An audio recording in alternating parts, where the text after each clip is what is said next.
and you're welcome to the Signpost series webinar. I hope we find you well wherever you are. This webinar is brought to you by Teagasc in association with Dairy Sustainability Ireland, the National Rural Network and Food Drink Ireland. My name is Pat Murphy, Head of Environment and Knowledge Transfer in Teagasc, sitting in for Mark Gibson while he takes some well-earned leave. I'm joined today by Eddie Burgess, Catchment Specialist.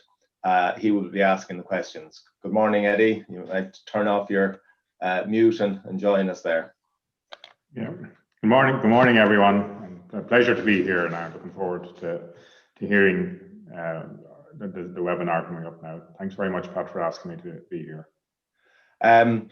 This week saw the publication of the EPA Water Quality Indicators Report for 2020. So it's timely then that I think that we're joined by today's guests, Noel Meehan, ASSAP Manager with Teagasc, and Joe Crockett from Dairy Sustainability Ireland, to give us an update on ASSAP, water quality restoration, and some broader sustainability issues.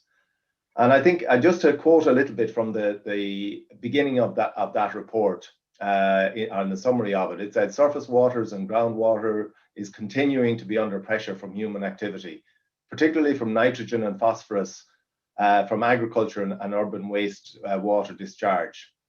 There are some improvements in the biological quality of our rivers. However, many are not as ecologically healthy as they should be.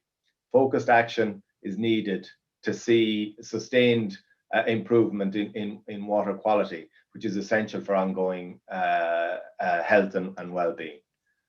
Noel and Joe, I suppose once again the challenge is being put to agriculture to take action. Are we in a position to start taking that action? Yeah, Noel. I suppose it's like the EPA indicators report was out there during the weekend. Yeah, look, I suppose unfortunately we're not where we need to be with regards to water quality. I think certainly, you know, there's a lot of building blocks have been put in place to try and tackle the water quality issue. I suppose ASSAP is one of those steps, but the river basin management plan, the second one, I think into the third one as well, you know, that there's certainly strong plans being put in place to deliver on improvements in water quality. And the ASSAP is part of that plan, along with many other aspects as well. So look at it, I think, you know, are we getting some improvements? Yes, I think the indicators report indicated that there was some improvements coming, but we certainly need to upscale and drive it on as fast as we can. 2027 isn't that far away, whether we meet the targets for 2027 or not, but we certainly need to have the trends going in the right direction. I agree with Noel's view. He's right. Okay, well, without further ado, we'll move ahead with the Noel's presentation. So Noel, if you could load your presentation. You will notice on your screen we have live transcript for those who require it. There's a button on the bottom of your screen, live transcript, so if it's annoying you can switch it off there. So Noel, if you want to take it away. Yeah, can you see that? Yeah, that's good. Okay. Okay, so thanks Pat for the introduction, and thanks for the opportunity to talk this morning. So I'm the ASSAP Manager with Teagasc, and I suppose just before we get into the presentation, ASSAP is a very large-scale collaboration across a number of people, and I just want to acknowledge all those people that are involved in the ASSAP, the co-ops, providing advisors and funding towards it, and also the Department of Agriculture, the Department of Housing, Local Government and Heritage, and our colleagues there in LawPro, the Local Authorities Waters Programme, and also Dairy Sustainability Ireland, who also provide some funding. So I think it's as you can see, it's quite a broad scale collaboration, and you know, I think it's all the stronger because of that. So I suppose just for those who may not be aware what the ASSAP is, it's only one slide just to give a brief kind of a background of what it is. And sorry, most of you probably know this already, but just for those who maybe don't, that what the ASSAP is, it stands for the Agricultural Sustainability Support and Advisory Programme. The focus is on water quality, and we're working in what they call 100 priority areas for action. There's 190 of those dotted throughout the country. And what we do is we provide a free farm advisory service to farmers, and it's a confidential service, and acceptance of the service is voluntary as well. A farmer can choose to accept it or not. There are 30 advisors working on the programme. Teagasc are providing 20, and as I referenced earlier on, there's 10 in the dairy co-ops as well.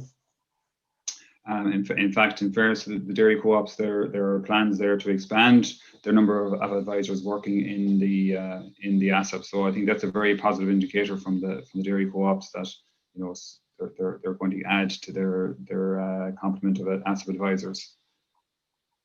We work in collaboration with LawPro, as I said before, so the Local Authorities Waters Programme, and under the Water Framework Directive. The whole reason why we're here is because of the Water Framework Directive and trying to get all waters to that good status target, which I suppose is 4-star water quality. And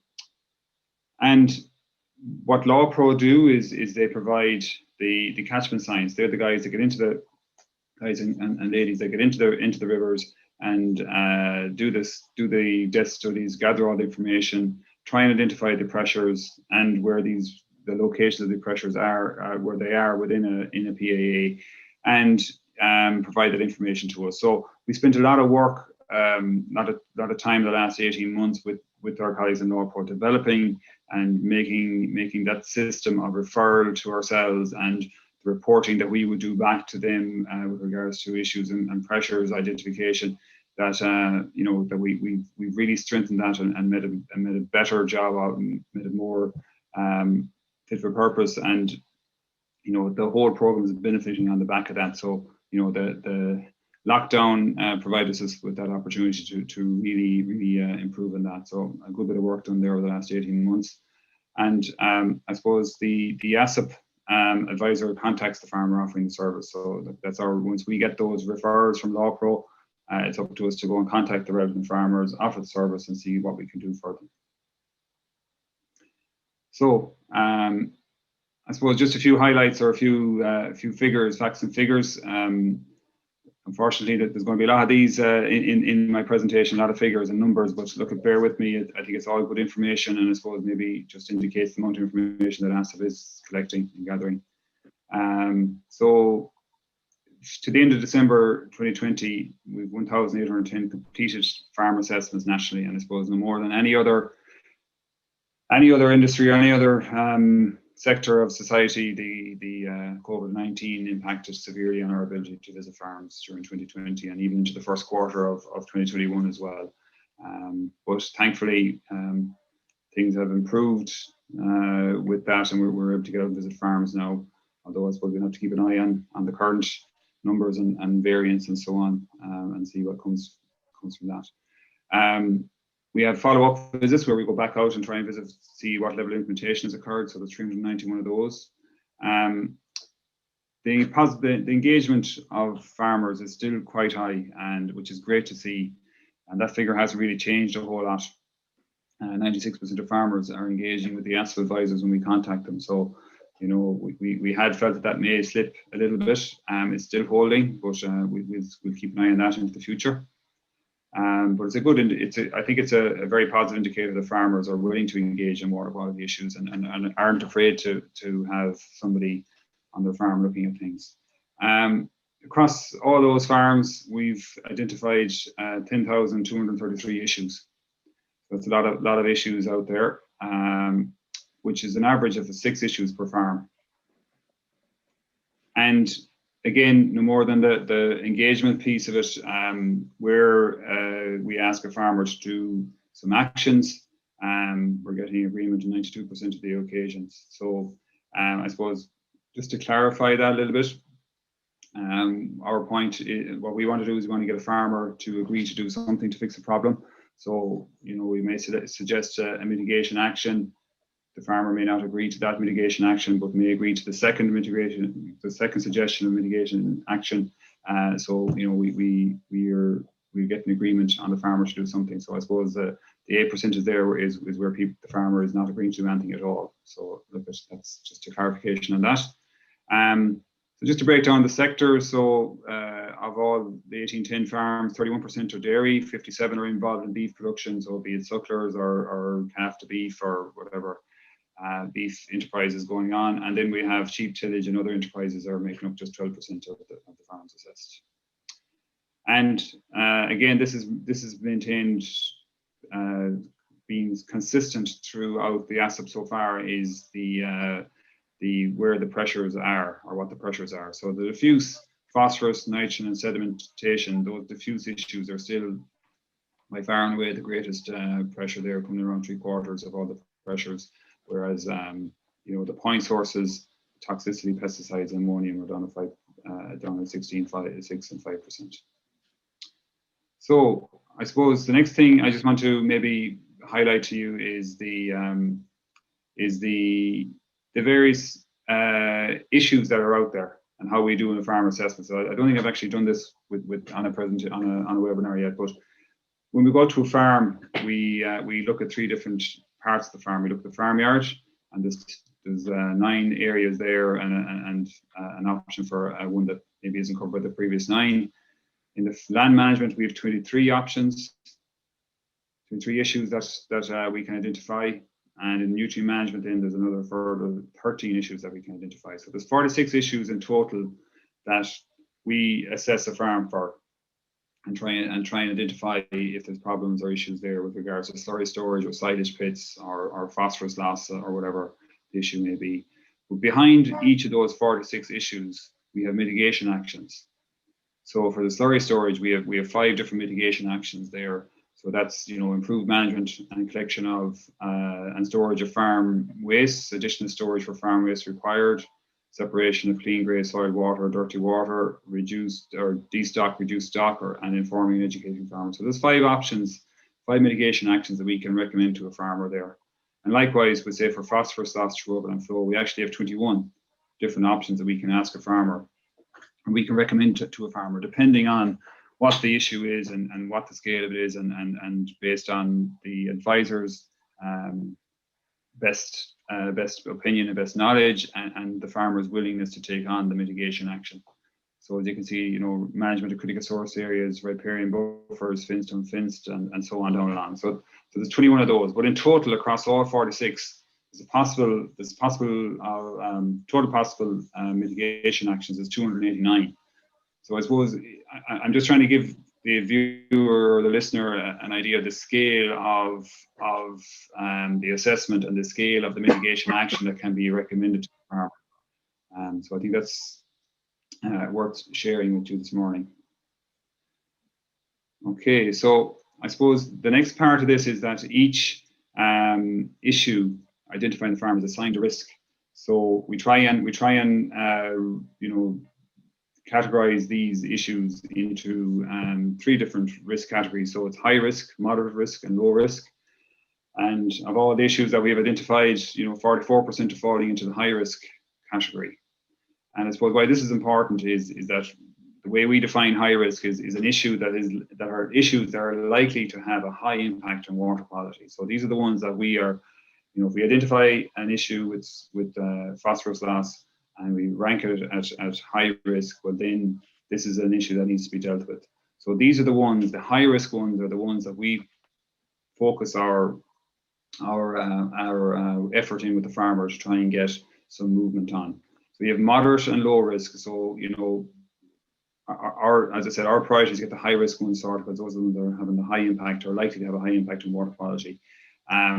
Depends on the circumstances. The moderate and the low, we may also ask a farmer to do things on those, particularly with the high status water bodies, even though it might be a low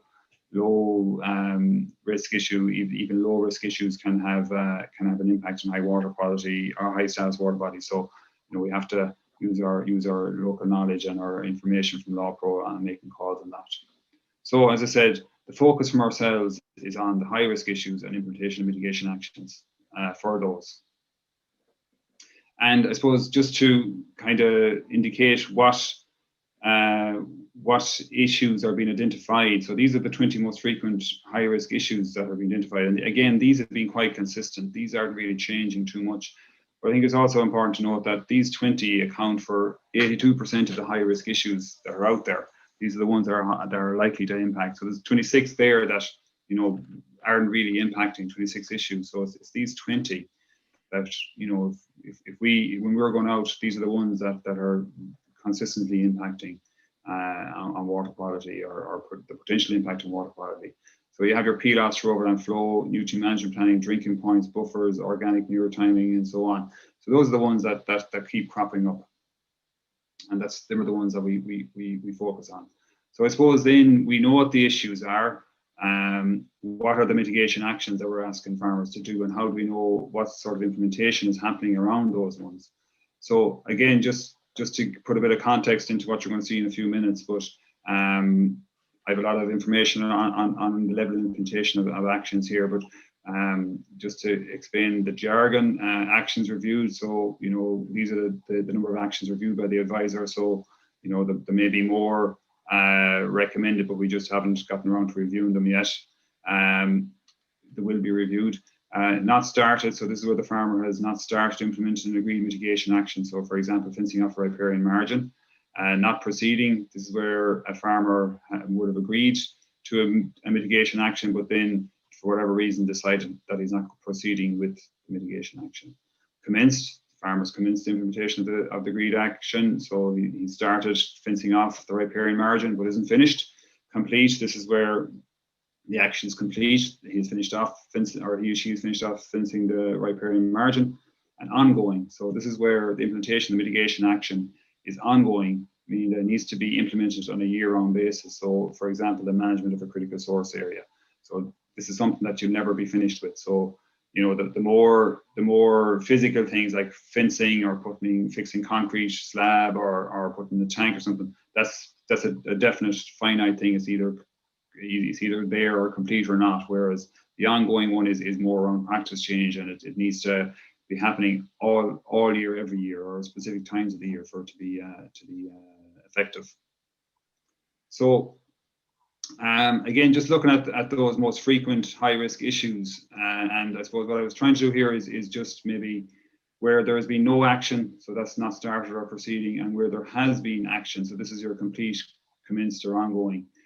So there's two things, just a lot of information on that, so I'm not going to go through it all, but just two things on this. The first thing is that there is a positive, there is action taking place. It's more positive action than taking place than hasn't taken place, if you understand me. So farmers are taking action, they are doing stuff for us, and they are implementing. But the second point of it is that we still, even though the farmers are implementing measures, we still have a long way to go to get to where we need to, you know. So we have a large body of work to get these measures implemented at the level where we can start seeing, you know, impacts on water quality. So a positive thing, farmers are taking on measures and implementing them, but we do have a long way to go on that. I suppose it's probably worth noting, you know, a couple of them here that are quite high in the no action part is that stream drinking points and stream fencing, which wouldn't necessarily be a surprise to us, in that a lot of farmers are reluctant to fence off due to issues around having alternative drinking supplies and things like that. Just to drill down into a little bit, to give you more numbers, you'll be bogged down with numbers, but just to show what's behind these percentages here.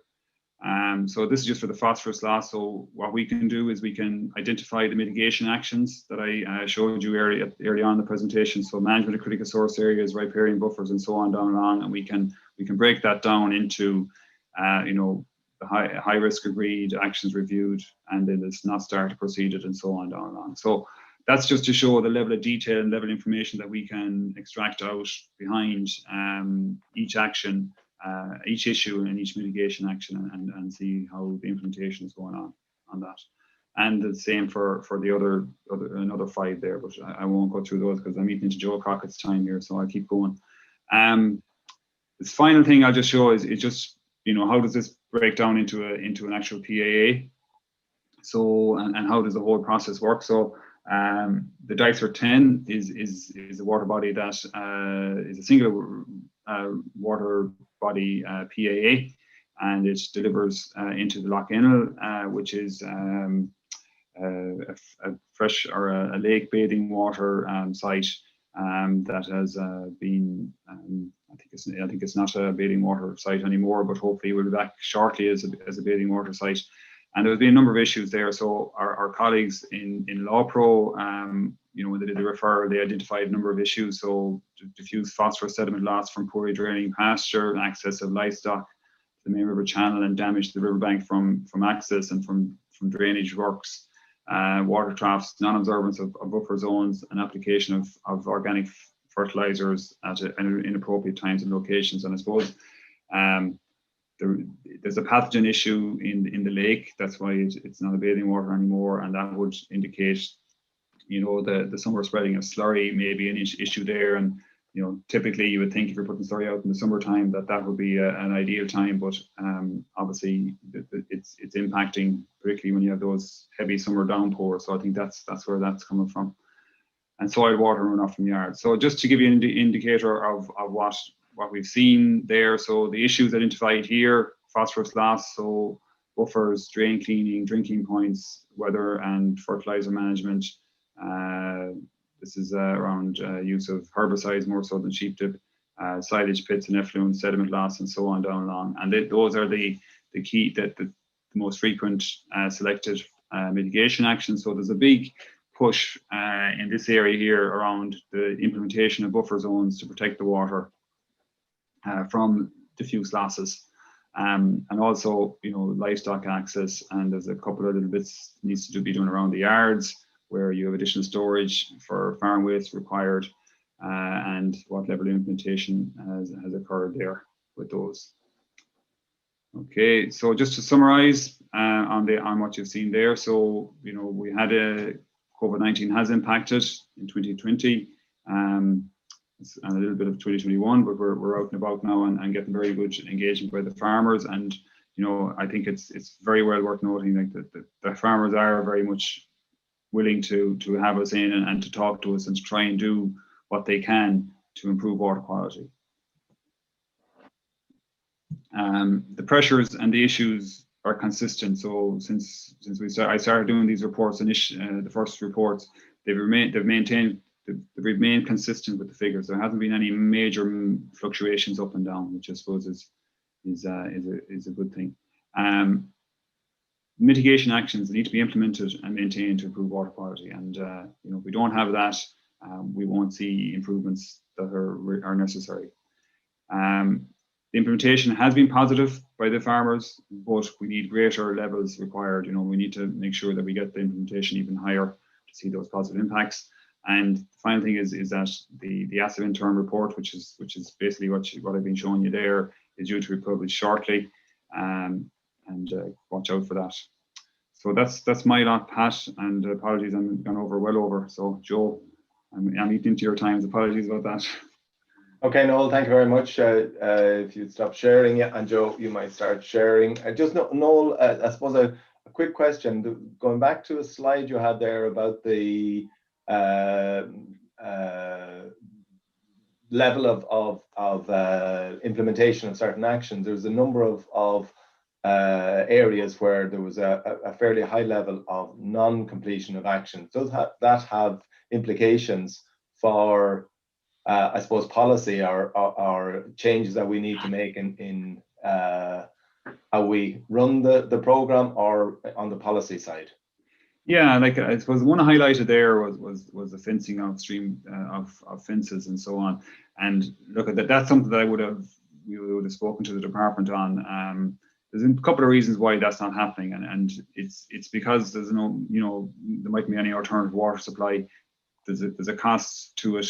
It could be on rented ground, you know, things like that. So there needs to be some, if we want to, if there's an issue with livestock in a particular stream and it's impacting, well then we need to put some sort of supports in there for a farmer to have an alternative drinking supply and help the farmer with the cost of that.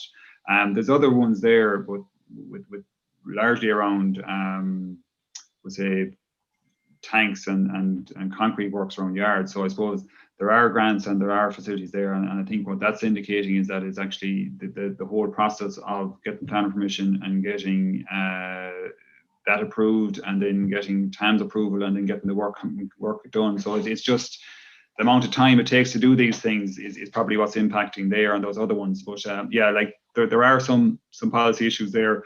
We have been flagging them to the department, and look at, you know, Okay. they will do. They are indicating they'll do what they can to help, you know.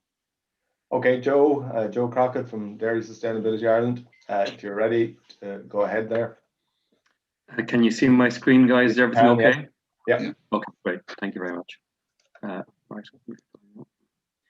Okay, so this is what I want to talk about to introduce you very tentatively to Dairy Sustainability Ireland, a small little bit of economics, to mention the ASSAP review, and then to go on to the broader sustainability issues, because ASSAP sits within the strategic context, and then to set out some ideas and possibilities, and just to confirm that what I'm setting out this morning are just some personal views and opinions, nothing more, and then to set out some conclusions.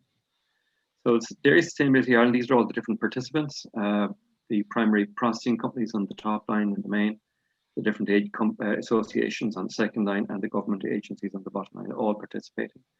And this kind of stuff that we try to do is to discuss what's a bit of agenda setting, and to understand what's coming down the track, and to try to see, can we shape a bit of whole of sector, whole of government collaborative approach, common plan, common understanding, common thinking as best we can. I think I'm always interested in economics, and this is why I got interested in kind of sustainability in the first instance. So I just want to talk about this for a minute. Now, dairy is one of the great success stories of Ireland in the course of the past 10 years, and particularly in the context of understanding that Ireland was crashed when we had the crash. And this was one of the strands that the government decided on to expand. And it's been an enormous economic success in rural Ireland, beyond anybody's imagining. To the extent that we know that the value of dairy is 16 billion across the entire country. But the key thing to understand about that is it is in places that the knowledge economy doesn't touch.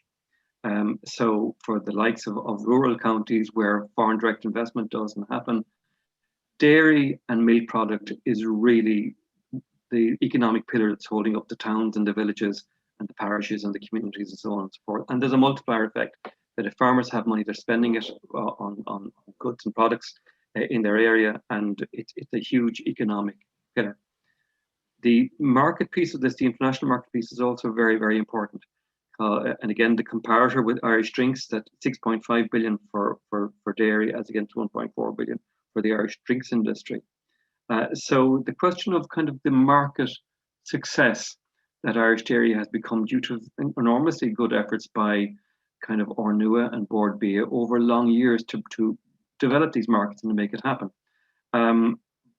But there's a kind of the reverse of that is that we can't afford ever to lose those international markets. We can't ever afford that the economic value that dairy brings, that it is lost. And business is a volatile thing. It's sort of whether you buy a pound of butter or a particular dairy infant formula piece. It's a matter of a moment as to whether you pick this one or that one. So we have to protect our market. So anyway, that's the economics piece. In terms of ASSAP, Noel has outlined the principal issues, and we're working on that together, so we're completely in agreement. And again, just to pay tribute to Noel and the Teagasc team, they've been outstanding. So in terms of ASSAP itself, it has become more firmly established and accepted, and in particular, the principle of collaborative working with farmers and amongst aid agencies and processing co-ops to achieve sustainability outcomes. This wasn't quite accepted at the beginning. There was a lot of kind of uncertainty as to whether this is the right approach. And I guess there's still a bit of uncertainty, but generally speaking, I think it's becoming more firmly established. So there's great credit due to the processing, to the co-ops for taking the leap, to Teagasc and to LawPro and to the farmers themselves and to the funding agencies, because this is a very unique public and industry collaboration. This kind of stuff hasn't happened anywhere with any other industry in Ireland or with any other set of public agencies. So this is something that's quite new, but it is small. There's only 30 sustainability advisors, 10 from the co-ops, 10 from 20 from Teagasc, And collaboration is hard work, working with 30 scientists on the law pro side, because everybody's coming at it from a different approach, working with the farmers who have a different view, working with the farmers who have a different view. So hard work, but still profoundly the right way to go. But at the same time, the sustainability requirements from the market and from legislators and from citizens has grown exponentially. So now we have a kind of a very significant sustainability challenge across all of the different elements. So I climatize under the chairmanship of Tom Arnold, and Foodwise under the chairmanship of Dr. Sean Brady, all talked about and proposed kind of expansion, but they also said, look, you have to be sustainable to scientific standard for market and trade reasons, as well as for public policy reasons. And I Climatize has now taken that a good bit further, and they are proposing mechanisms by which a significant sustainability change management program needs to be brought forward.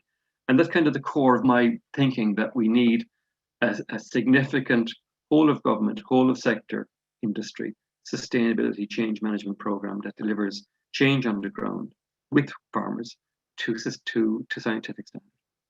So in terms of kind of the drivers for that, obviously we're seeing the climate change bill likely to get through the Oireachtas next week. The Climate Change Advisory Council will be working on its budgets, and that the government will then decide over the course of September, October, as to what outcomes they want, and to start thinking about how it's to happen. But whatever way you look at it, major changes are on the way. The same is true in relation to water. The nitrates derogation application process is underway, and major changes expected. Public consultation processes are expected in the next to commence again in the next 2 weeks, against a backdrop of higher N in water, as set out in recent EPA in the EPA in its annual reports. And I think I'd like to compliment the EPA, if I may. I think that the degree to which they have progressed the science in relation to this is one of the great developments of recent years, so that there can be a lot more precision in understanding what's happening where. And they're really clued in to all of it. So I think that the match of precision monitoring is precision agriculture and tailored responses to what's needed. In other words, so I think that is kind of significant. Clearly, the trends in relation to water quality are going the wrong way for N in particular, and also for P. And under the Water Framework Directive, they're not really interested. The Water Framework Directive focuses on declining trends in particular. And under this EU law, where you have declines in water quality, that's a big red flag for kind of the EU and for national authorities. It's not enough that water quality is good or half good. That's not what the focus is. The focus is on decline. So that really kind of in terms of where kind of the statutory agencies focus on, that's why the EPA highlight the particular trends, and that's why the National River Basin Catchment Plan, which is coming this year, will focus on those sorts of areas. Ammonia, similarly, major challenges presenting. We know that agriculture is the main component of the national thresholds being breached, but the technologies around this is helping that quite a degree. Biodiversity continues to be under threat. In legislative terms, it is declared a crisis. And then farm incomes, and again, it's great that prices for beef have increased this year for farmers against a backdrop of very poor kind of market and incomes to beef farmers. And milk prices are good again for farmers this year. But farm income and farming is a very high risk business because of all the different volatilities that. So it's not easy to be a farmer, I have to say, and there's so much risk in terms of how much you will make, which is just extraordinary. So then in terms of understanding, how can we adopt a problem-solving approach to climate and ammonia, biodiversity, and to water? And I think one of the key understandings that one has to have is that if you start to fix one, you start to fix them all. So for example, if you start to, reduce the spread of chemical fertilizer, chemical N, that helps the climate, it helps biodiversity, and it helps ammonia. The same way, if you put in, say, native trees or a belt of native trees between you and between a farm and a river, it helps biodiversity, it helps water quality, it helps sequestration. So therefore, every time you do something for water, you actually also, generally speaking, help climate. And likewise, if you do something for climate, you help water. So therefore, I think understanding the co-benefits that arise kind of suggests to me that We need, in the first instance, to get best practice out there to a greater degree, a lot more guidance, a lot more knowledge transfer around what are the right things to do around these 4 environmental requirements. So that suggests to me that ultimately what we need to move to is an integrated farm sustainability plan that sets out a menu of best practice for farmers to select in accordance with where they are in their expenditure profile, or where they are in their effort, or in terms of where they are in their life cycle. And then I think sort of in relation to ASSAP, ASSAP certainly needs to be expanded, but it is only a pilot program. You can't make it a huge national program because it just couldn't afford, the state couldn't afford it. But I think that really what it needs is that sustainability support and advice has to be mainstreamed, and it becomes a core part of what Teagasc does and the Department of Agriculture, private advisory and the co-ops. It's intrinsic and not separate from the production systems. I think that's a major strategic direction that we need to move on early. Obviously, sort of carbon farming and paying for sustainability, I think it has been accepted as a principle by the EU and by national authorities. So the question of paying farmers for their sustainability improvements, I think, is accepted. So I think that is to be now brought forward in the eco schemes, and hopefully as well in relation to sustainability, to drive the kind of the fundamental changes that are needed. And I think as well that in relation to the markets internationally, or in relation to regulators, or in relation to citizens, that people need to be confident that the right things are happening, and that there is trust between the farm sector and between all these other elements.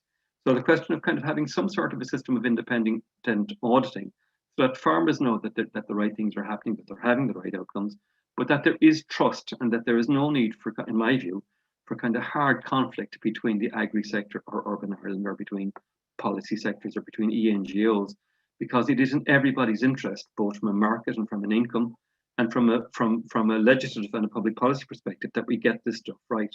So building trust and building consensus and avoiding hard outright conflict, for me, I think is something that's fundamentally needed. So, excuse me, so in looking at the science of things, enormous scientific developments are being brought forward at the present time by Carberry in West Cork, by Teagasc with the Signpost farms, by Devonish. And I think that really what we're looking at is that every farm taking best practice from these different models of cutting edge developments, and every farm going down that direction, and every farm a Signpost farm in the medium term. I think that's what we're looking at.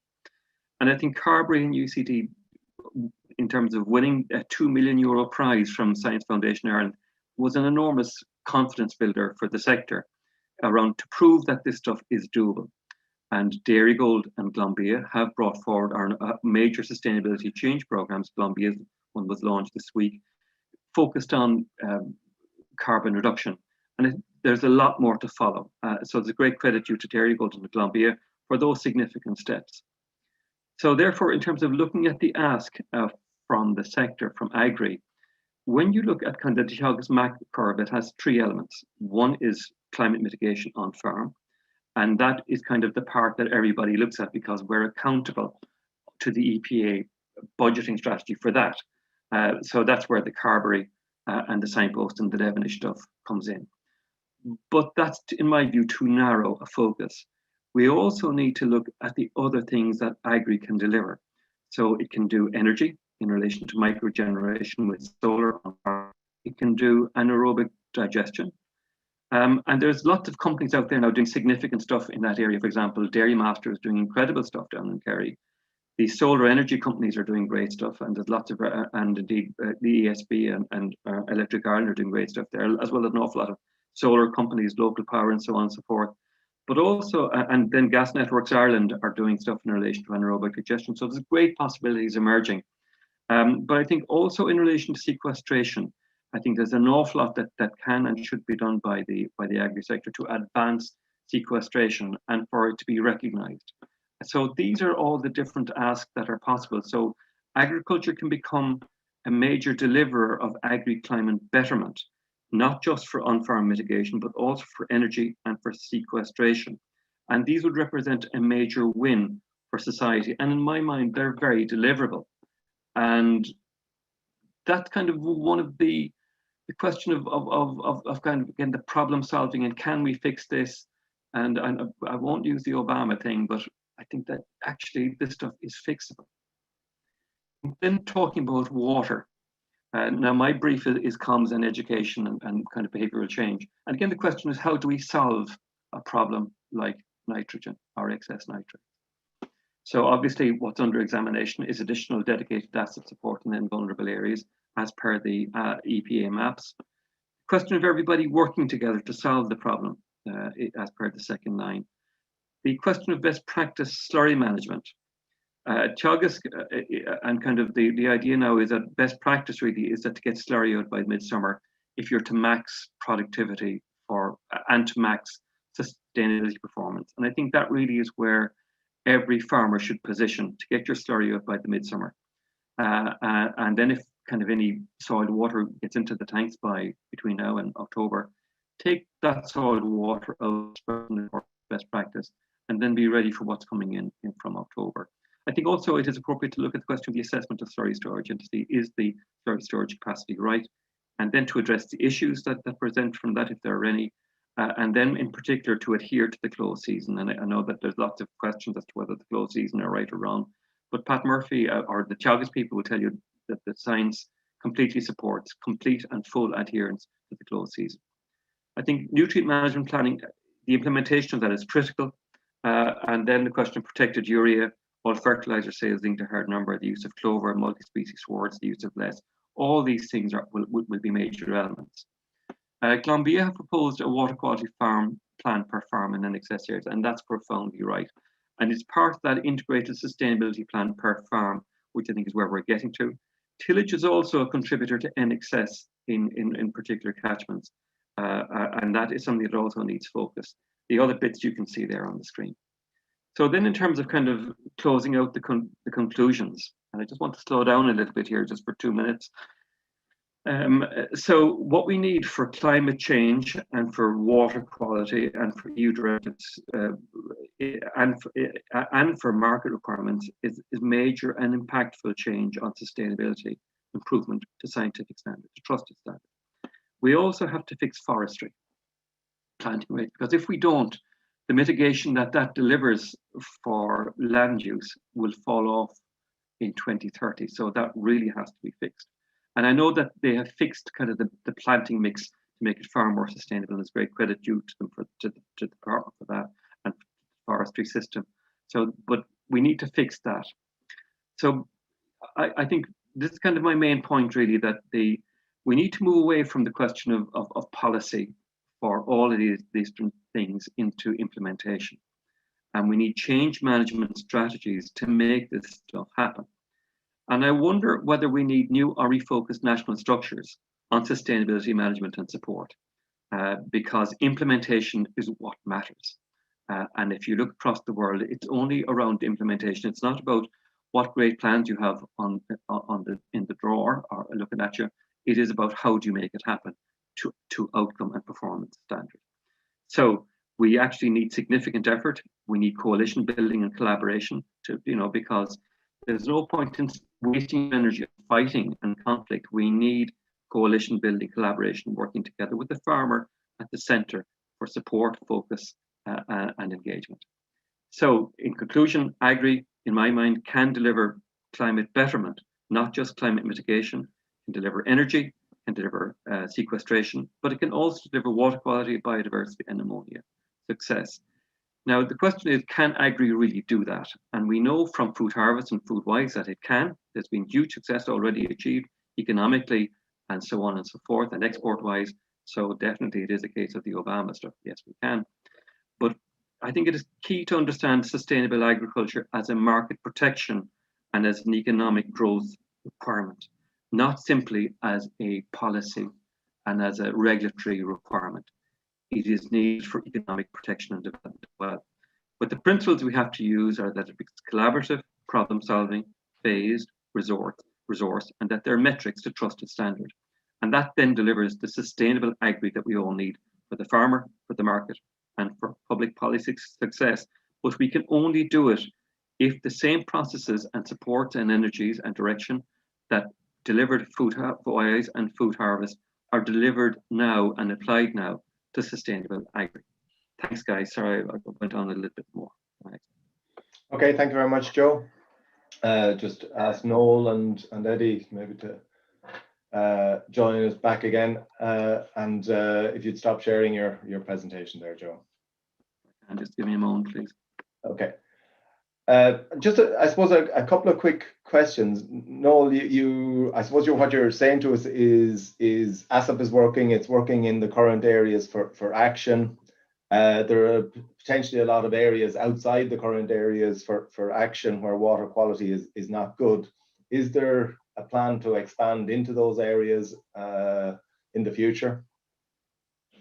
Yeah, so I suppose where ASSAP came from was the second river basin management plan, and that had a, you know, I suppose it set out what they felt was manageable in it. So that's where the 190 PAs came about from. But I know the third river basin management plan is due for publication, you know, anytime soon, and the draft third river basin management plan is due for publication very shortly. And I know a lot of work has been going on or in the background trying to identify further PAAs to expand into that have issues with water quality. So yeah, I think, you know, first and foremost, that there is ambition to expand to further PAAs where there's water quality issues. LawPro are you know, part of that process, and ourselves as well. And you know, there's a big wide consultation process around identifying those water bodies with local authorities and the public as well. So yeah, look, I think what we have done so far is you know, it's been good. We have a long way to go yet, as everybody knows. You know, the indicators report there the other day just, you know, showed a slight improvement in water quality. Maybe, you know, some of that may be attributed to work going on in PAAs. But look, we're very much trying to get the trend going in the right direction, and then try and build on that momentum and that trend, and try and add to it. So, you know, the third river basin management plan will be a key part in delivering that. So we'll wait and see what is in that, in the detail of that. But yeah, the plans are there to try and build on what has been happening so far with regards to that focused PAA by PAA work that LawPro are doing, and that ASSAP and local authorities as well. You can't forget those. They are working as well in various PAAs around the country. So between all that, you know, you're hoping that momentum can build and that we can get improvements going at a greater pace and greater speed into the future. Yeah. Just remind people that to use the question and answer tab to put in their questions. Joe, I suppose a question, there's some people may be cynical about the intentions of the dairy industry. How serious is the dairy industry about achieving sustainable dairy production? Well, we can only be as serious as the state is. So if the state is serious about sustainability, then the dairy co-ops will be. Now, the dairy co-ops also have to be serious about sustainability because that's what the market wants. And when in relation to kind of the value of the economic exports and the value of kind of the check to the farmer and the value of share prices to those who are PLCs, all of these are linked to our sustainability performance in the future. And even in relation to kind of funding mechanisms across the world now, they're all kind of now looking at kind of sustainability performance. So this is not an avoidable or a fudgeable issue. There really has to be hard performance and hard success in these areas that lines up with the export performance and the success we've had internationally, as I said, that Ornua and Board Via have driven. So this is not an avoidable issue. This really genuinely has to be fixed. Okay. Eddie, some questions coming in? Yeah, there are plenty of questions coming in, which is excellent. I suppose just to start off with some specific ones, and one came in very timely, Joe, just when you were discussing slurry management. And they're thinking, can you give, and I'll address it to both Noel and Joe, 3 specific key measures that would be considered most efficient, 3 for nitrogen and 3 for phosphorus. What do you think? I'll hand I'll hand over to Noel on that because I'm not a farm guy. Well, Joe actually, I saw that question come in, and Joe was actually talking about some of the measures when that question came in. So slurry storage was one of the things that you were mentioning there, having adequate slurry storage and the closed period as well, and adhering to that. But I suppose it very much depends on what kind of soil you're in. And I see another question further down about phosphorus and PLAS, rubber and flow. So if you have a nitrogen issue, well, then you're in the more free draining soil. So then you have a different set of actions that you need to focus on to deal with those, as opposed to a phosphorus issue, which would be a heavier soils issue, and then you'd have a different set of actions that may be more important there.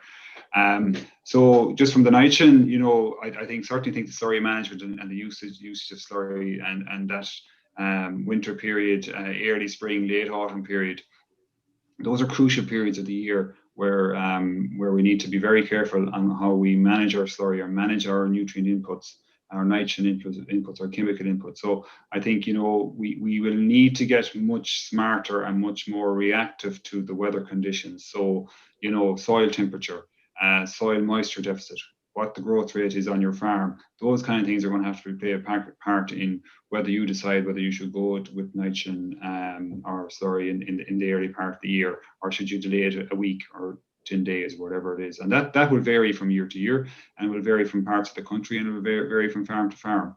I think then, the autumn period of the year as well, same kind of thinking going on there. What's the growth rate? What's the soil moisture deficit? Have we had a very dry summer? Is there going to be a lot of natural mineralization and nitrogen there? If there is, do we dial back on the chemical in? And the other thing then is it's a lovely day here in Galway. It's been, even for Galway, it's been sort of we've had a very dry spell, not an awful lot of rain. Other parts of the country, they may be in drought. Depending on the soil moisture deficit there, you should be dialing back on your nitrogen as well. If the growth rates are dropping, it's important that we're reactive to that. So those are the kind of things that I think we need to look at, as well as trying to replace chemical fertilizer, the likes of clover and the likes of multi-species forests and things like that. So those kind of combination and the use of less, those kind of combination of things will help in the nitrogen one. The phosphorus one then is a heavy soils issue where you have heavy rainfall and the soil gets saturated and water flows over land. So then you're looking at a different kind of set of parameters there. You're looking at trying to break that pathway and prevent nutrient from leaving the field and getting into the stream. So you're looking at trying to identify your critical source areas, and the EPA have brought out brilliant maps there recently, which identify kind of critical flow path areas in your land that where water can move and kind of flow over land. So those are the areas that you'll be looking at, maybe trying to slow down that flow or intercept the sediment or to prevent the nutrient from getting in. So and again, nutrient management and how you manage your land then is very important as well, because if you spread slurry in a field that can get very wet and flood, that's only going to end up in one place. But I think most farmers, in fairness, know their wet fields and try and apply slurry in the drier fields, because slurry tankers are heavy and they don't want damaging their land. So those are the kind of things that you'd be looking at, Eddie. And no, thanks very much. So I think there's a lot of scope for management of organic manures, tying in with good nutrient management planning, and they kind of overlap and tie in together for both nitrogen and phosphorus. Yeah. So also, I know with the ASSAP program, you get direction. You're working in priority areas for action, which have been identified by government agencies, Law Pro and the EPA, and so on. And you get a desk assessment before the ASSAP advisor goes out. But I find for behavioural change, it's very good to give feedback where improvements have happened and where you've seen. And there is a question there: is there any measured specific improvement in problem catchments? And I'm wondering, do you get feedback from Law Pro where there has been an improvement, and is that feedback given back to the farmers? And can you give an example of any such improvements? Yeah. Like, I suppose it's still very early to see improvements. Now, I know in the indicator report, they're saying that that the areas where PA areas where there's been a greater level of interaction, that that the level of improvement is slightly greater there than it would be in the non-PA area. So obviously there's something going on there that's impacting and improving. But I suppose what we're trying to do from a behavioural change point of view, or contacting farmers or informing farmers, is that we have a kind of a plan where we, at the very start of our work in a PA, we reach out to all the farmers to come along to a meeting. Unfortunately, a lot of those have been over Zoom for the last 12 months, but hopefully we'll get to have them in person again. We set out a stall, explain what we're about, and midway through, then we also give some feedback as to what the issues are and what the pressures are, and what mitigation actions are recommended on that. So to reinforce that message to them that this is what we're finding, and then hopefully towards the end of the year we'll be finishing up in a couple of PAs, and we will obviously invite all the farmers back to a further meeting to give an indication as to what has happened with regards to water quality. So Law Pro would be able to provide some information around that. So I think it's very important that farmers are kept in the loop as to what's going on. Like, there's nothing worse than coming in all guns blazing and then disappear out of sight. Like, I mean, that's not good enough, and that's not what we won't be doing. That we want to keep the farmers in the loop, and hopefully by the time we're finishing leaving, that water quality will have improved, and that they know what is impacting and what they need to do to keep it improving. And hopefully that will lead to fundamental practice change by farmers in that PAA, and that we'll be able to maintain it, as opposed to having to go in again in 2 or 3 years' time and restore it again. Hopefully we'll be able to maintain it at that level. You mentioned, Noel, hopefully, but there will be fairly exact measurement of exactly what's happening in the catchments that you're working in. So it's not as if there isn't going to be a fairly high level of measurement. The question here, in relation to the engagement of other advisors in water quality and working with the ASSAP advisors. Yeah, I think Joe actually kind of touched on it again in Joe's piece, where he spoke about it becoming water quality issues, and that becoming more mainstream. I think that's a very laudable suggestion and idea. And if an advisor is going out talking about grass measuring or breeding or dosing or whatever it is, that they also always talk about an environment issue, be it water quality or biodiversity or greenhouse gases. So it's part of the conversation, and it's the norm. So we've been working with trying to engage with our colleagues in Teagasc, and through upskilling them through the derogation courses that were run, and things like that we're trying to, the ASSAP advisors are across all the regions, so their job is obviously to work with the farmers in the PAAs, but also to bring along the Teagasc advisors and help raise their knowledge around water quality and the issues that are impacting on water quality, and to try and bring that to a wider audience as well. So through the discussion groups and so on. So look, there's plenty of work going on there to try and upskill the advisory service. But I do think that it's something that needs to happen on a national scale as well, maybe through CPD, compulsory professional development, through the department. And I know that's something that they've discussed and maybe have plans in place to try and bring the wider advisory body of whatever 700-800 advisors up to a certain standard around the environmental issues that are out there, so that they can all deal with them. Okay, Eddie, some more questions? Yeah, but very, very simple and straightforward question. Do you feel that the nitrates derogation helps or hinders water quality? Not such an easy question to answer. Yeah. Very, very. So look at that the nitrates derogation is what's there at the minute from the point of view of what's permitted. Now I know that the derogation review is ongoing there. I think that water quality, nitrogen levels have increased in the rivers. So you have indications there that there's excess nutrients getting out. So it's you have to be very careful how we reduce those numbers, and there's a number of ways of doing that, which we've already spoken about. I think the discussions between the department and the European Union are going on with the derogation, and I think we all expect that there'll be changes there as well to the nitrates derogation. It won't be what we have currently. I think Jack Nolan has the department have flagged that there's going to be changes there. So I think those changes will come in and they're designed to improve water quality. So we'll have to watch this space and see are they going to deliver on that. Okay, folks. No. Sorry that we're going to have to bring it to an end. We've come up. Time has beaten us. Listen, thanks again to our two speakers, to Joe and to Noel for excellent presentations, to Eddie for assisting with questions.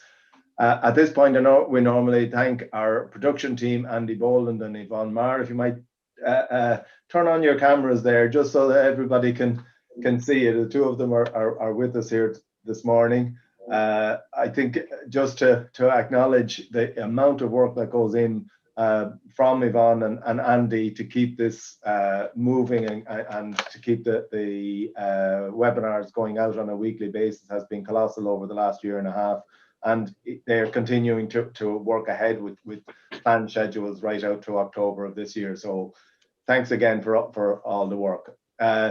Next week we'll be joined by Ross Monaghan from Ag Research in New Zealand, and he'll be looking at recent policy developments for managing grazing livestock in New Zealand, with practical implications and future research needs to lessen farmers' impact on water quality. So it's very much a follow-on from the kind of issues that we're looking at, and I think it's always of interest to us to see what's going on in New Zealand, where they face very similar issues and have a very similar agriculture. So again, thanks to you for joining us once again, and until next week, enjoy the promised good weather and stay safe. Thank you.